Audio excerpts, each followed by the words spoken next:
I am Sarah, 32 years old, and yesterday I sat in a lawyer's office listening to my grandfather's will being read. My parents had spent the entire drive there reminding me not to expect anything.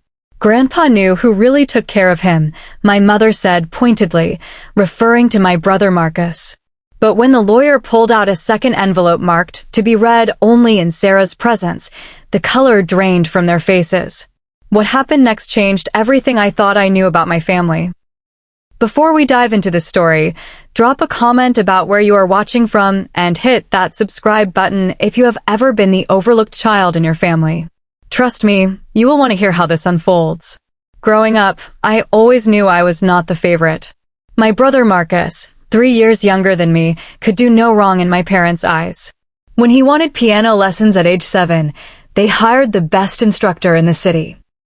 When I asked for art supplies at the same age, my mother handed me a box of crayons from the dollar store and told me to make do. This pattern continued throughout our childhood.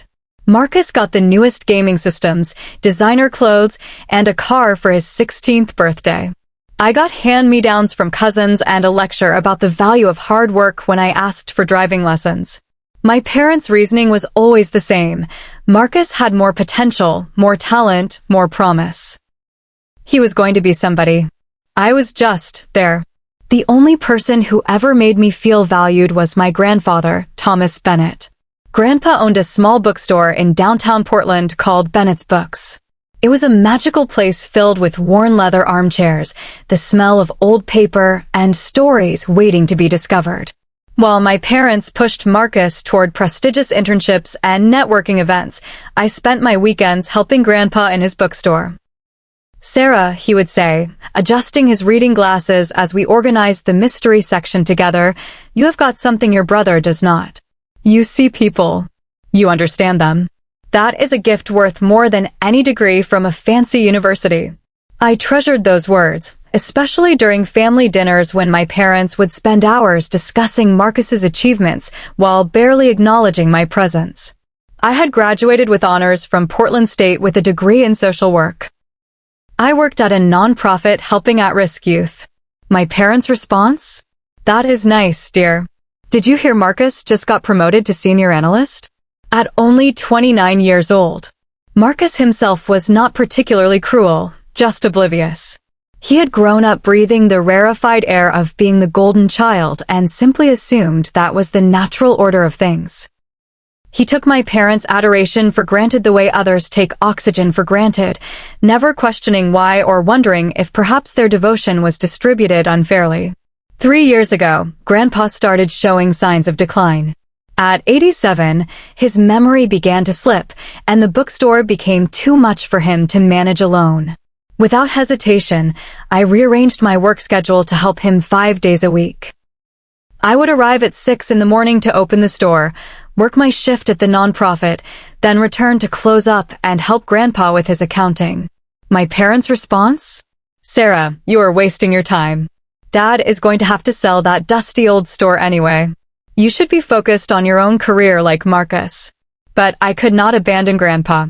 He had been there for every school play they missed, every achievement they overlooked, every moment I needed someone to care. Now he needed me, and I was not going anywhere. As Grandpa's health deteriorated, my parents suddenly became very interested in his affairs. My mother, who had barely visited him once a month, started showing up weekly with Marcus in tow. They would bring expensive foods he could not eat and talk loudly as if he were deaf rather than forgetful. Dad, my father would say during these visits, you really should consider what you are going to do with the bookstore. Marcus has some ideas about converting it into something more profitable. Maybe a coffee shop or a boutique. Grandpa would just smile vaguely and change the subject. I noticed he always seemed more tired after their visits, but he never complained. 2 years ago, Grandpa moved into assisted living. The decision broke my heart, but his doctor insisted he needed round-the-clock care. I visited him 4 times a week, often straight from work, still in my professional clothes, but eager to spend time with the man who had raised me in all the ways that mattered. My parents visited once a month if that. But they called frequently, always asking the same questions. Had Grandpa mentioned his will? Did he say anything about the bookstore? What were his plans for his assets? During one visit, Grandpa gripped my hand with surprising strength. "Sarah," he said, his watery blue eyes focusing on mine with sudden clarity, "I want you to know that I see you. I have always seen you. What you have done for me, the sacrifice, the love, it has not gone unnoticed." "Grandpa, you do not have to thank me," I protested. "You were there for me my whole life. This is just me returning the favor." He shook his head slowly. "It is more than that. Your parents, they do not understand what matters in life. But you do. You always have." 6 months ago, Grandpa's health took a serious turn. Pneumonia developed, and within days he was in the hospital. I took emergency leave from work to be with him. I held his hand as he struggled to breathe, read to him from his favorite books, and made sure he knew he was not alone. My parents visited once. They stayed for 20 minutes, spent most of that time in the hallway on their phones, and left saying they would return soon. They never did. Marcus sent flowers. Grandpa passed away peacefully on a Tuesday morning. I was there, reading him the final chapter of To Kill a Mockingbird, his favorite book. His last words were, "You're the best thing our family ever produced, Sarah. Never forget that." The funeral was a lavish affair that my parents organized. They invited everyone who was anyone in Portland's business community, many of whom had never met Grandpa. The service was held at an expensive funeral home instead of the simple church Grandpa had attended for 50 years. During the reception, I overheard my mother talking to her sister, my Aunt Caroline. "Well, at least Dad's estate will be substantial," she said, sipping white wine from a crystal glass. "The bookstore property alone is worth at least $3 million. Prime downtown location. And Thomas was always careful with his money. Marcus will know what to do with it. He has such a good head for finances." My stomach twisted. Even at Grandpa's funeral, everything was about Marcus. The will reading was scheduled for the following week at the offices of Patterson and Associates, Grandpa's longtime attorneys. The day of the reading, my mother picked me up in her Mercedes. Marcus sat in the front passenger seat, scrolling through his phone. "Now, Sarah," my mother began as we drove, "I know you were close to your grandfather, but you need to understand how these things work. Estates are complicated. Your father and I will be the executors, of course, and Marcus will help manage the assets. You should not expect much." Grandpa knew who was really prepared to handle his legacy. "I do not care about the money," I said quietly. My mother glanced at me in the rearview mirror. "That is good. Because honestly, dear, you would not know what to do with it anyway. Better it goes to someone who can make it grow." Marcus finally looked up from his phone. "Do not worry, sis. I will make sure you get something. Maybe some of the old books from the store. I know you liked those." The casual dismissiveness in his voice stung more than any outright cruelty could have. Patterson and Associates occupied a prestigious building in downtown Portland with floor-to-ceiling windows overlooking the Willamette River. We were ushered into a conference room where an elderly gentleman in an immaculate suit waited. "Good morning. I am Robert Patterson, senior partner," he said, gesturing for us to sit. "I have been Thomas Bennett's attorney for over 30 years. I want to express my condolences on your loss." My parents nodded perfunctorily. Marcus checked his phone one more time before setting it face down on the table. "Let us begin," Mr. Patterson said, opening a leather folder. The last will and testament of Thomas Richard Bennett, dated March 15, 2024.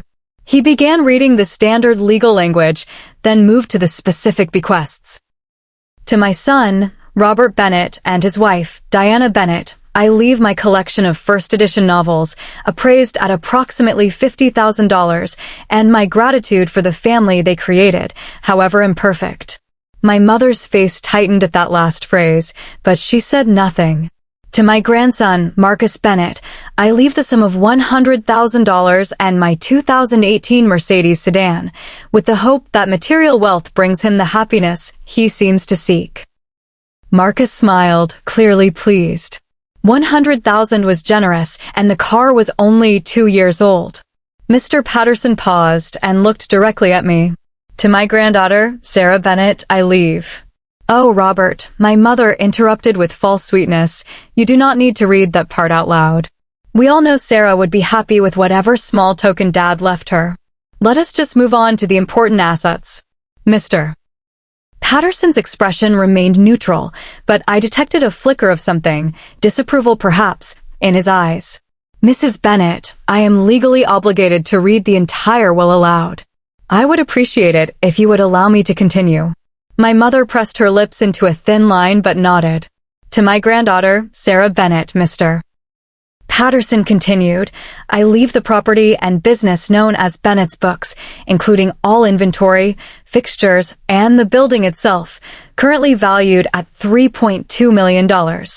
I also leave her my investment portfolio, currently valued at approximately $1.8 million, my savings accounts totaling $600,000, and all remaining personal effects. The silence in the room was deafening. What? My father finally managed. Mr. Patterson looked up from the document. Would you like me to repeat that? There must be some mistake, my mother said, her voice rising. Thomas would not leave everything to Sarah. She has no business sense. She is a social worker, for God's sake. Marcus is the successful one. Marcus is the one who visited your father twice in the last 2 years of his life, Mr. Patterson said quietly but firmly. While Sarah visited him 4 times a week, ran his bookstore, managed his affairs, and held his hand as he died. We were busy, Marcus said defensively. We had important commitments. Apparently not as important as your sister's commitments, Mr. Patterson replied. My mother turned to me, her expression transforming from shock to anger. Did you manipulate him? Did you convince a sick old man to change his will? That is elder abuse, Sarah. We will contest this. Actually, Mr. Patterson said, pulling another envelope from his folder. Mr. Bennet anticipated that reaction. He left specific instructions for me to read this additional letter only in Sarah's presence, and only if anyone contested the will. It appears that condition has now been met. He handed me the envelope. My name was written on it in Grandpa's shaky, but still recognizable handwriting. Read it aloud, my mother demanded. If it is part of the will, we have a right to hear it. I looked at Mr. Patterson, who nodded. With trembling fingers, I opened the envelope and began to read. My dearest Sarah, I began, my voice already thick with emotion. If you are reading this letter, it means your parents have reacted exactly as I expected them to. Let me explain my decisions, not because I owe anyone an explanation, but because I want you to understand the thought and love behind them. I paused to study myself before continuing. For 32 years, I have watched your parents favor your brother over you. I have watched them celebrate Marcus's mediocre achievements while ignoring your exceptional character. I have seen the hurt in your eyes at family dinners when they praise his latest promotion, but cannot remember where you work or what cause you have devoted your life to serving. My mother shifted uncomfortably in her seat. Your father, my son, once told me that they invested more in Marcus because he had a better return on investment. He actually used those words about his own children. As if you were stocks in a portfolio rather than human beings worthy of love regardless of earning potential. A tear slid down my cheek. I had never known Grandpa had heard that conversation. But here is what they never understood, Sarah. You have already proven yourself more successful than Marcus could ever hope to be. Not in dollars earned or titles held, but in the currency that actually matters. You chose a profession that helps people rather than profits from them. You gave your time freely to an old man who had nothing to offer you in return except stories and affection.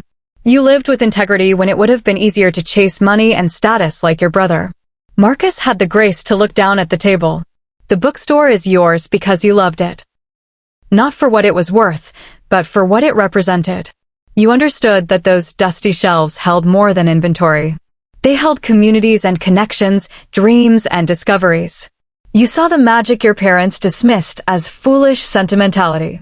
The investments and savings I am leaving you represent a lifetime of careful planning. Your grandmother and I built that nest egg through hard work and sacrifice. I am giving it to you not because you need it, though I hope it makes your life easier, but because I trust you to use it wisely and generously. I trust you to help others the way you helped me. My voice broke, and I had to pause to collect myself. To my son Robert and his wife Diana, if you are listening to this, know that I loved you. But I could not reward the values you chose to instill in your children. You taught Marcus that money is the measure of worth and that family is valuable only for what they can provide. You taught him to take and take without giving back. But somehow, despite your best efforts, you also raised Sarah. And she learned different lessons. She learned compassion, sacrifice, loyalty, and love. Perhaps she learned them because she had to, because she was overlooked and undervalued, and had to find her worth within herself rather than in your approval. If that is the case, then your neglect was the greatest gift you ever gave her, though it was a painful one. It forged her into someone remarkable. I looked up at my family through blurred vision. My mother was crying, but whether from shame or anger, I could not tell.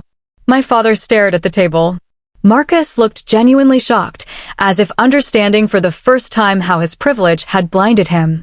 There is one more thing, I continued reading. Sarah, you are going to want to refuse this inheritance. Your generous heart is going to tell you that you should share it with your family, that they need it more, that it is not fair for you to have so much when others have less. Do not give in to that impulse. Your parents and brother do not need your money. They need to learn the lessons you already know. That love cannot be bought. That presence matters more than presents. That showing up is what counts. Take this gift with gratitude and without guilt. Build the life you have always dreamed of. Keep the bookstore running if that brings you joy, or sell it and do something else entirely. The choice is yours, as it should be. You have already given our family far more than we ever gave you. It is time for you to receive. I love you, my dear girl. You are the daughter of my heart, and I am so very proud of you. With all my love, Grandpa. The silence after I finished reading lasted for what felt like an eternity.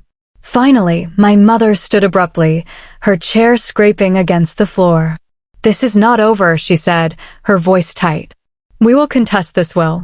We will prove that Sarah manipulated him, took advantage of his diminished mental state. Mr. Patterson cleared his throat. Mrs. Bennet, I would strongly advise against that course of action. Thomas had a complete cognitive evaluation conducted 3 months before his death specifically to prevent such a challenge. The doctor confirmed he was of completely sound mind. Additionally, I have detailed documentation of every visit, every conversation, and every decision regarding this will going back 5 years. Furthermore, he continued, Thomas included a clause stating that any family member who contests this will forfeit their inheritance entirely, and those funds will instead go to charity. If you proceed with a legal challenge, Marcus will lose his $100,000 and the car. My father put a hand on my mother's arm. Diana, let it go. Let it go, she repeated incredulously. She just stole your father's entire estate. I did not steal anything, I said quietly but firmly. I loved Grandpa. I took care of him. And he chose to leave me his estate because he knew I would honor his memory and values. If you cannot understand that, then he was right about everything he wrote. Marcus finally spoke up, his voice subdued. She is right, Mom. Grandpa was trying to tell us something, and we should probably listen. My mother whirled on him. Do not tell me you are taking her side. I am not taking sides, Marcus said. But do not you think it is weird that we barely visited him? That Sarah was the one who did everything while we just showed up when it was convenient? Maybe Grandpa had a point. It was the first time I could remember Marcus ever questioning our parents' narrative. This is ridiculous, my mother spat. We are leaving. Robert, Marcus, let us go. My father stood, then paused at the door. Sarah, he said, not quite meeting my eyes, I hope you know what you are doing.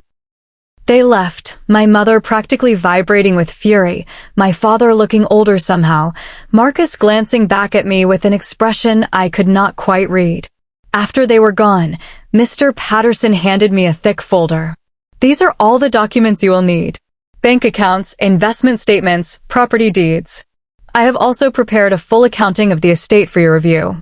If you have any questions, please do not hesitate to call. Thank you, I managed. He studied me for a moment. Your grandfather was one of the finest men I ever knew. He talked about you constantly, you know. Every visit, every phone call, it was Sarah this and Sarah that. He was so proud of you. That broke the dam. I sat in that conference room and sobbed, grieving not just for Grandpa but for the family that had never seen me, for the childhood I spent trying to earn love that should have been freely given, and, strangely, for the relief of finally being acknowledged. The first few days after the will reading were surreal. I took a week off from work to process everything and make some initial decisions about Grandpa's estate. The bookstore had been closed since his death, and I needed to decide what to do with it. I also needed to face my family eventually. The call came 3 days later. It was my father. "Sarah," he said without preamble, "your mother wants you to know that she is deeply hurt by your betrayal." "My betrayal?" I repeated, incredulous. "You turned Grandpa against us. You manipulated him." "Dad, stop," I interrupted. "I did not manipulate anyone. I just loved him. I showed up. That is all I did. If you and Mom and Marcus had done the same, maybe things would have been different." There was a long silence. "Your mother is talking about contacting the media," he finally said. "Making this public. She thinks the court of public opinion." "Do whatever you need to do, Dad," I said tiredly. "I know the truth. Grandpa knew the truth. And deep down, I think you know it too." He hung up without another word. True to her word, my mother tried to generate sympathy for their plight. She posted on social media about how a greedy daughter had stolen her inheritance. She called relatives, painting herself as the victim of my manipulation. It backfired spectacularly. Aunt Caroline, my mother's own sister, commented publicly, "Diana, I visited Dad in his last months. Sarah was there every single time. Where were you?" Maybe ask yourself why he made the choice he did. The pastor from Grandpa's church, where my parents had requested the funeral not be held, posted, "Thomas Bennett was one of the most mentally sharp people I knew, even at the end. He knew exactly what he was doing, and his granddaughter Sarah earned every bit of what he left her through years of selfless devotion." Even some of my parents' friends began questioning their narrative. How often had they really visited? Why was Sarah the only one at the hospital? If Thomas was so mentally incompetent, why had they left him in her care? Within a week, my mother deleted all her posts and stopped talking publicly about the inheritance. Marcus was the first to reach out. He showed up at my apartment on a Saturday morning, looking uncomfortable and carrying 2 coffees from our favorite childhood cafe. "Can we talk?" he asked when I opened the door. I let him in, and we sat in awkward silence for a moment. "I have been thinking a lot," he finally said. "About what Grandpa wrote. About how we treated you growing up. About how I treated you." "Marcus." "No, let me finish," he interrupted. "I was a terrible brother. Not because I was mean, but because I was blind. I just accepted that I deserved more, that I was more important. I never questioned why you got hand-me-downs while I got new clothes. I never wondered why they paid for my college, but you had to work 3 jobs. I just took it all for granted." He set down his coffee and looked at me directly. "You deserved better. You deserved parents who saw how amazing you were. And I am sorry I did not see it either. I am sorry I was part of the problem. Of all the things I expected, this genuine apology was not one of them." "Thank you," I said softly. "That means more than you know. I do not expect you to forgive me right away," he continued. "But I would like to try to be an actual brother to you if you will let me. Not the golden child, not the favorite, just your brother who wants to know you." I felt tears prickling my eyes. I would like that. We talked for 2 hours that morning. Really talked, maybe for the first time in our lives. He told me about the pressure he had always felt to live up to our parents' expectations, how their constant praise had become a burden rather than a gift. I told him about the loneliness of being invisible, about finding solace in Grandpa's bookstore, about building a life that meant something even if our parents never acknowledged it. It was not a complete reconciliation. Years of dysfunction could not be undone in one conversation. But it was a start. My parents were a different story. 2 weeks after the will reading, they sent a formal letter through their own attorney, not contesting the will but demanding I cover certain family expenses they claimed Grandpa would have wanted handled. I responded through Mr. Patterson with a firm no. Another week passed before my mother called, her voice cold. So this is how it is going to be. You get everything and we get nothing. You got what Grandpa intended for you to have, I replied calmly. And you are welcome to be part of my life if you can treat me with respect. But I am not giving you money to make up for the inheritance you think you deserved. After everything we did for you, what did you do for me, Mom? I asked, and for the first time in my life, I did not try to smooth things over or make her feel better. You fed me and housed me because that was your legal obligation. But you never really saw me. You never valued what I cared about. You made it clear every day that I was less important than Marcus. That is not true. It is true. And the saddest part is that you still do not see it. You are not upset because you lost Dad's inheritance.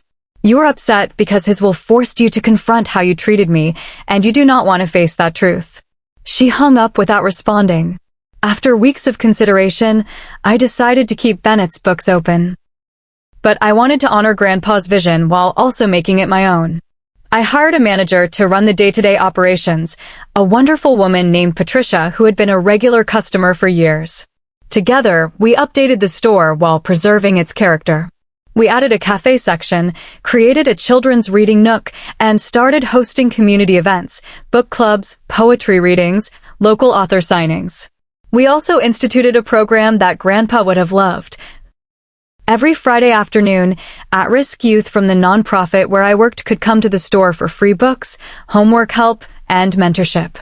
The program was funded by Grandpa's estate and named the Thomas Bennett Literary Fellowship. The grand reopening was in the spring, 6 months after Grandpa's death. Dozens of longtime customers came, along with new faces drawn by word of mouth and social media. There were tears and laughter and stories shared about Grandpa and how the bookstore had touched people's lives. Marcus came to the reopening. My parents did not. Standing in the middle of the crowded store, surrounded by the books and stories that Grandpa had loved, I felt something I had not felt in years. Complete peace. Not happiness exactly, because grief was still fresh, but a deep sense of rightness. A little girl around 7 years old tugged on my sleeve. "Are you the owner?" she asked. "I am," I told her, crouching down to her level. "My grandpa used to bring me here," she said. "Your grandpa was nice. He always helped me find the best books." "He had a gift for that," I agreed, feeling tears threaten again. "What kind of books do you like?" "Adventures," she said immediately. "With brave girls." "Follow me," I said, taking her hand. "I know exactly where those are." As I helped her choose books, just as Grandpa had helped me countless times, I understood what he had really left me. Not just money or property, but a legacy. A place that mattered. A connection to community. The chance to be for others what he had been for me. That night, after everyone left and the store was quiet again, I sat in one of the old leather armchairs and opened the journal Grandpa had kept. Patricia had found it in his office desk and given it to me during the reopening. The entries went back years, documenting his thoughts on books, life, and family. Near the end, dated just a month before his death, I found an entry that made me smile through tears. Sarah came by today, straight from work, still in her professional clothes, but eager to help with inventory. She could have been anywhere else, out with friends, resting after a long day, but she chose to be here with an old man and his dusty books. She does not know it yet, but she has everything figured out. She understands what I tried to teach her parents, but they never learned, that love is not about grand gestures, but about showing up. Day after day, year after year. Whether it is convenient or not. Whether there is anything to gain or not. I have finalized my will. Robert and Diana will be upset, but they have had 32 years to figure this out and chose not to. Marcus is young still. Perhaps he will learn from this. But Sarah, my dear Sarah, has already proven herself worthy of every blessing life can offer. I only wish I could be there to see what she does with the freedom this inheritance will give her.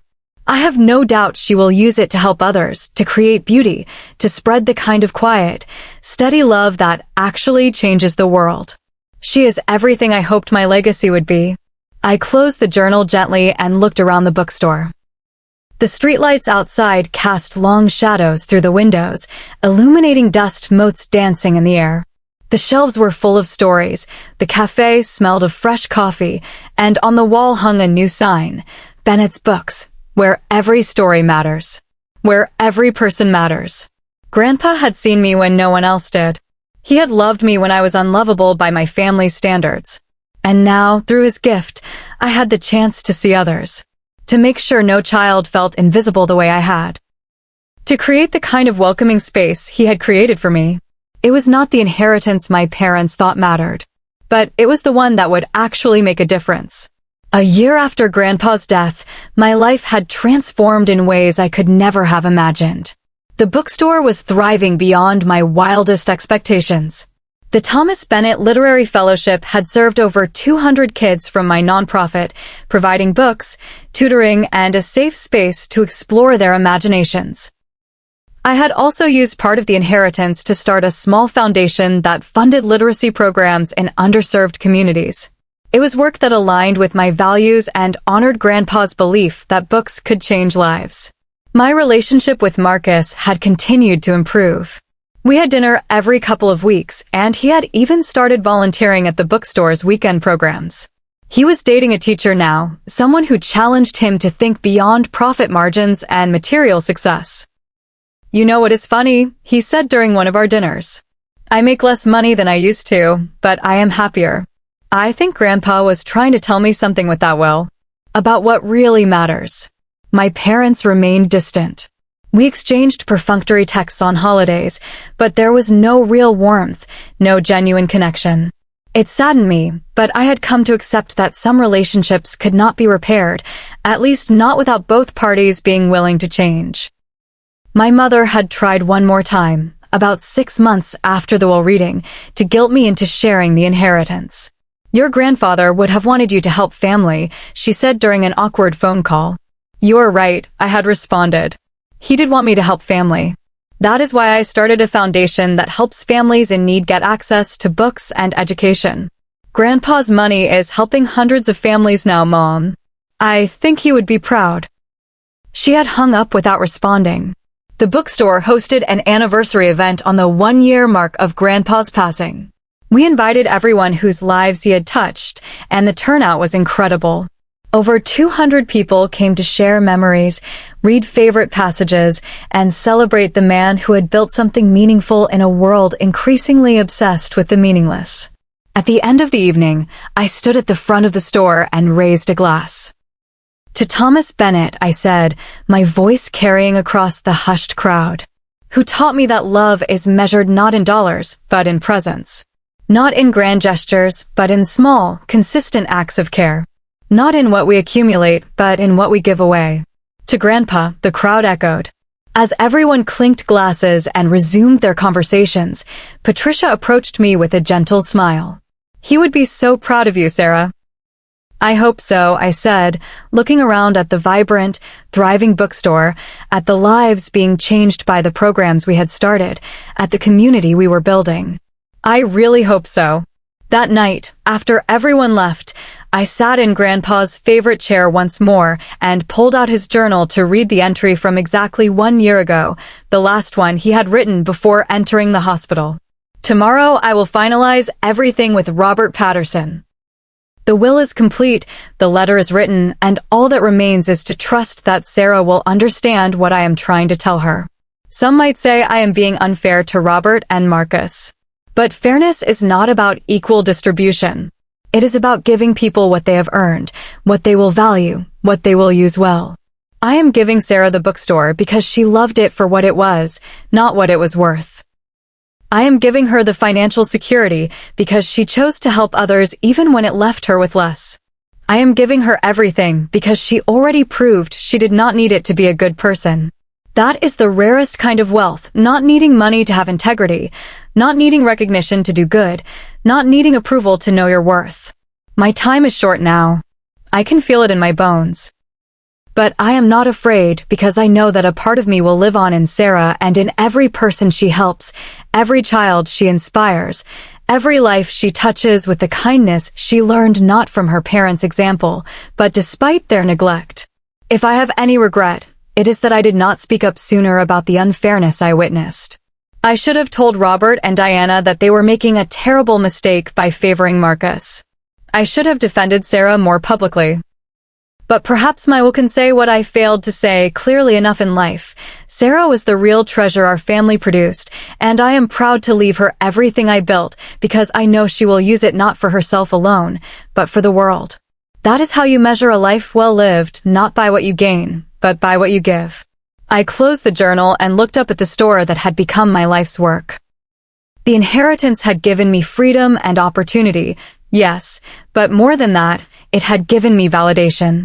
Proof that someone had seen me, valued me, believed in me. In a world that often measures worth by income or status or family favor, Grandpa had measured it by character. And he had found me worthy.